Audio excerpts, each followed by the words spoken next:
بسیار جوانان بی غیرت بی همت شده در همه کار همی کلمه طلاق خیال میکنن به همین طلاق کسی را میترسونه بسیار جاهلنده اگر فلان کار کردی طلاق اگر بسم الله کار کردی طلاق آخه این زنه که خدای تعالی کبرگه کردگی ای کبرگه طرف چپ بو یا کجلگی داره خونم بو یا زعمی را بگیره و سرکشی کنه و همون کار کنه دیگه روز سیاه برای روایت گفتم میگردی تو کی را میترسونی کی را زور میوید این از زنک طلاق شید کی را زور میوید همین مردی حقیقی باید که نومی طلاق نگیره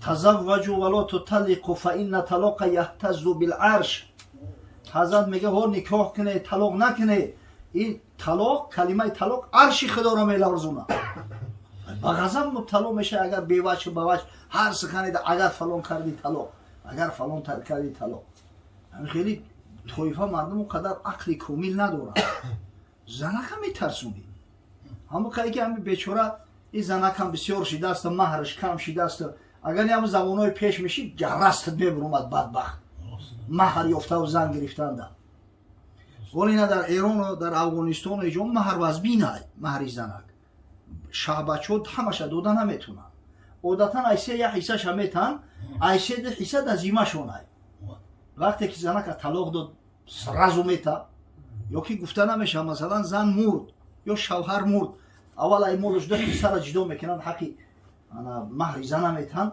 برای قرض در زیمه شد برای همون در وجود دیده که طلاق نیست مردش با کلا میگیره و طلاق نه که طلاق داد مگر هم کستوش هم میگیره و بروی بره و دیگه روی برحم خدا همین مانع میشه متاسفانه در ما پروا نیست و برای که مهر اندک هست اگر فلان کار کردی طلاق فلان کار کردی طلاق بازی چه بطره ابغض الحلال الی الله طلاق اگر این طلاق رخصت های مردک حقی طلاق کردن داره میگه خداوند متعال به حد همین نفرت داشته است نسبت همین طلاق پیغمبر میگن منفورترین حلال در پیش پروردگار طلاق است مردی مسلمان باید امیر به زبان نگیره وقتی که طلاق زنش معلق به شرط کرد مثل که همین سوال شد که زنش گفته است اگر خونه خولت برای 3 طلاق خونه خولش که رفت 3 طلاق میشه جای شک نداره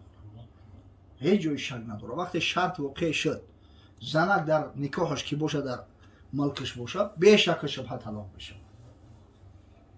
اگه یو همون زنک عموما خونه خوله نروه میدونم که او گفتگی بر وقت پشیمون شدگیه این سوالم جوانمرگ حساب هم پشیمونیش دادگیه راه حلش چی است یکی من بودو خوله بخیره بعضی بدبختش میگه خونه پدرت برای یا که با برادرت گپ زدی اینطوری شرط ها میمونن ظلم ببینه تو کدام درجه را اگر ما بودو همین کار شید راه حلش همیه که همون زن طلاق میته یک طلاق از صبر میکنه میسته چیزش که به خلاف اتفاقی ای تا اینکه ایده زنک بگذره ایده زنک وقتی گذشت یعنی زنک 3 حیض دید بعد او خونه خولش میره علاقه ایدهش گذشتگی دیگه یکون مقصد که اختیار نداره برای او بگونه رفت شرط بکار شد در ملکی مردک نیسته بعدی که خونه خولش رفت شرط منحل شد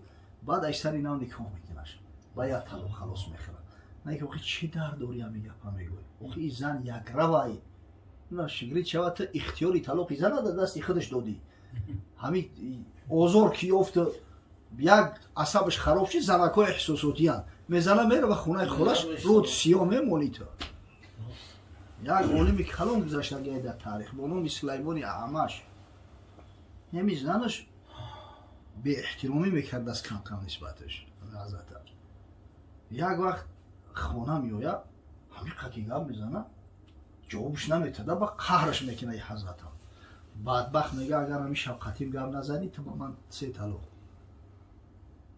تو هم منتظر همین اشاره بوده زنه دیگه دمش هم میگیره خب کرده است این بیچاره در تشویش میگرده این مهر جمع کرده و دادنم گوخی مهر باید پرابطه که وقتی که طلاق شود همین قکی میستم مثل التماسش میکنه تو چند زعمش زیادتر شدیسته خب بعد میوید با مسجد شاگرداش هم گشتگی حضرت یک راوی حدیث یک حدیث بسیار کلان است.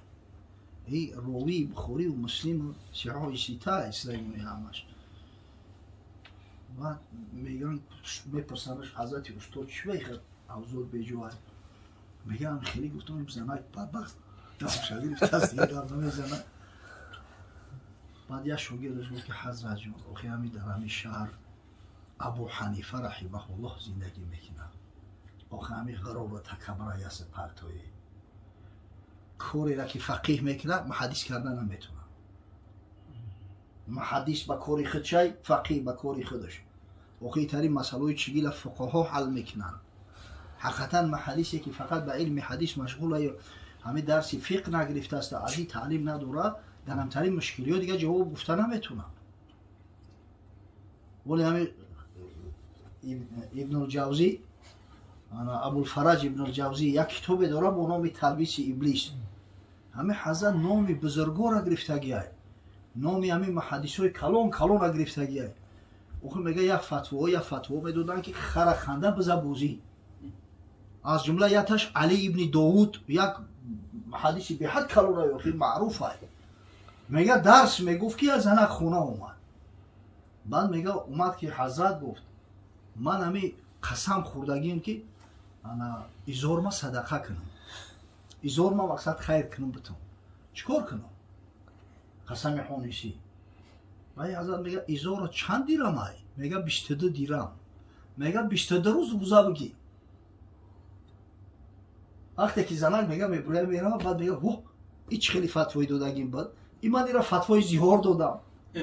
اگر او از برای خدا این فتوای زیهاره نه فتوای صحیح شرعی. بعد میگه که ببینی اوهش تو را دسترتون گیره بسیار مغرور نشوه. فتوا کاری هر کس نیست. هر کس معقولی خیچه بکنه. وعیزی کنه. محدث با اون رشته خودش تر کار بگیره. فتوا را مفتی واقعی شریعت میته. کسی که از افتا آگاهی و خبر داره. کاری هر بز نیست خیر من گفتم. همه حضرت گفتم اوخی همه امام اعظم ابو حنیفه رحمه الله هم جای دوستت میداره احترامت میکنه. نمیشه وقتی هم یاد دهن مصلحت کنی. بگو کفای رو دش کنی. و حضرت گفتم که هم سلیمان همش دعوت داره. حقیقتا احترامش میکرد است دوستش میداشت است حضرت امام. اما شبانه نزدش اومد. زیارت کرد. بعد گفت که یا نعمان اینم خیلی کارشی. یگان علاج داره. گفت حضرت علاج داره. خوش برا خونت یا تو برا که دیگر هم بگوشه زنک بیا خیلی گپ زنیم خیلی سری تیزی بود فلان بیسمدم انا هم تا خوش با گپ گرفتم بگیو با بگو آبا تو کسافت نکردی خیلی حوالت به خدا و مگر مهر جمع کنم خب که بیست معزی نگفت که نیم ساعت پیش ایدویدن صبح صدیق تازه نبود او زنک مردم توقعت نداره اوزی از اون شرید میگه انا پیرخر طلاق شدم گپ میزنه کو با همین خلاص شرط من حل میشه و طلاق نمیشه اصلا طلاق عینی همین کورا میکنن. بعد حضرت بعد یک کمی با امام اعظم ابو حنیفه بعد دوستی ایجاد کرد بعد نشست برخاست میکردن. بار دیگه در یک موضوع دیگه حضرت امام اعظم ابو حنیفه یا مسئله را حل فصل کرد یه نگاهش داره. بعد گفت یا ابو حنیفه تو این گپ را کجا گفتستی؟ با کدام دلیل گپ میگوی؟ گفت دلیلش هم حدیثی هست که تو ای فلانی و فلانی ای فلانی و میخواد تو پیغمبر برون سودش گفت روایت شدگی ای یکی رویا خود شایدبی دلیلش میگه فلان روایتی هست که تو ای فلانی و فلانی و فلانی روایت کردم هم گپای خودش قطعی دلیلش آورد بعد تا با تعجب نگاه کرد گفت انتم یا معشر الفقهای الاطباء و نحن سیادینا شما ای فقها گفت حقیقتا شما طبیب به دستید بیمورا شما باید طبابت کنید ما داروسازیم ما محدثا ما فقط اما اسباب انجام آماده میکنیم دارو رو آماده میکنیم اما نزنچین یک طرف شما باید بکنید این رو ببینید مقصد که این خیلی چیزا هست که در مسئله زن احتیاط کردن در کار اصلا مردی حقیقی را وقتی به طلاق قسم بتن باید قسم نخورد چه جای اون گیزه پیش زنک شرط بگذاره که فلان کارا کردی طلاق فلان کارا کردی طلاق ما خود کنه حتی قسم اگر همین مجبور قسم تن بتن که کو قسم بخ به خونه و دارد بزند زینهار و زینهار قسم نخورید. ولی از برای خدا این جوان مردی نیست. چی درد این خونه حلال و این سری دستم به کسافت همون زنک با کار بایی تو چی کار داره؟ تو چه جوان مرد هستی که گپی زنه در معرکه میکشی و بزن قسم بخوری در معرکه؟ این مردی نیست. این طایفه مردم هم باور کنی ولی همه افغانو مردگاو میگن گناهگار کو میشوه به سبب همین شرط قید موندگیش. اگر به شرط همون شرط قید واقع شد دیگه به شک شبهه طلاق میشود، جای شک نیست. مذهبی ماده 100% دیگه طلاق میشود، دیگه روش سیاه هم نکنه و روایت هم نکنه. با روایت یگان کسی دیگه سه طلاقه حلال نمیشود. اینا عمیق بفهمید. من گمان میکنم در تاجیکستان آدمی نیست که حکم سه طلاقه را ندونه.